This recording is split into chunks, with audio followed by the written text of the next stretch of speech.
Alternative current എന്ന് പറഞ്ഞ ചാപ്റ്ററിലെ വളരെ പ്രധാനപ്പെട്ട ഒരു ടോപ്പിക്കാണ് നമ്മൾ ഇന്നിവിടെ ഒരു ക്വസ്റ്റ്യനിലൂടെ ഡിസ്കസ് ചെയ്യുന്നത്. സോ ക്വസ്റ്റ്യൻ ഇതാണ്, what is the average power consumed in the capacitor over A complete cycle of AC? So നിങ്ങളൊരു കപ്പാസിറ്ററിനെ ഒരു AC സോഴ്സുമായിട്ട് കണക്ട് ചെയ്തു, അങ്ങനെയാണെങ്കിൽ അവിടെ ഒരു ഫുൾ സൈക്കിളിലുള്ള ആവറേജ് പവർ ആണ് കണ്ടുപിടിക്കേണ്ടത്.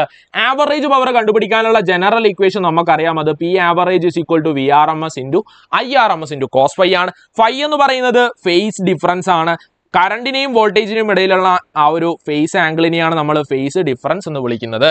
സോ നമുക്കറിയാം, ഇവിടെ ഒരു കപ്പാസിറ്ററിനെ നമ്മളൊരു AC സോഴ്സുമായിട്ട് കണക്ട് ചെയ്ത് കഴിഞ്ഞാൽ അവിടെയുള്ള ഫേസ് ഡിഫറൻസ് എന്ന് പറയുന്നത് 90 ഡിഗ്രി ആണ്. ഇനി കപ്പാസിറ്ററിനെ അല്ല, ഇൻഡക്ടറിനെയാണ് നിങ്ങൾ കണക്ട് ചെയ്തിട്ടുള്ളതെങ്കിലോ, ഒരു ഇൻഡക്ടറിനെ മാത്രം എടുത്ത് ഒരു AC സോഴ്സുമായിട്ട് കണക്ട് ചെയ്താൽ അവിടെയുള്ള ഫേസ് ഡിഫറൻസും ഫൈയും 90 ഡിഗ്രി ആയിരിക്കും. സോ കപ്പാസിറ്ററിന്റെ കേസിലും ഇൻഡക്ടറിന്റെ കേസിലും നമുക്ക് പറയാം ഫേസ് ഡിഫറൻസ് ഫൈ എന്ന് പറയുന്നത് 90 ഡിഗ്രിയാണ്. സോ ഇവരുടെ ആവറേജ് പവർ നമ്മൾ എടുക്കുകയാണെങ്കിൽ VRMS into IRMS into cos phi എടുക്കുന്നു. ഇവിടെ phi എന്ന് പറയുന്നത് 90 ഡിഗ്രിയാണ്, cos 90 ആണ്. cos 90യുടെ വാല്യൂ നമുക്കറിയാം, എന്താ cos 90 എന്ന് പറയുന്നത് 0 ആ. സോ നമുക്ക് പറയാൻ പറ്റും ഇവിടെയുള്ള ആവറേജ് പവർ P ആവറേജ് എന്ന് പറയുന്നത് VRMS into IRMS into 0 ആണ്. ദാറ്റ് ഈസ് ഈക്വൽ ടു 0 എന്ന് കിട്ടും.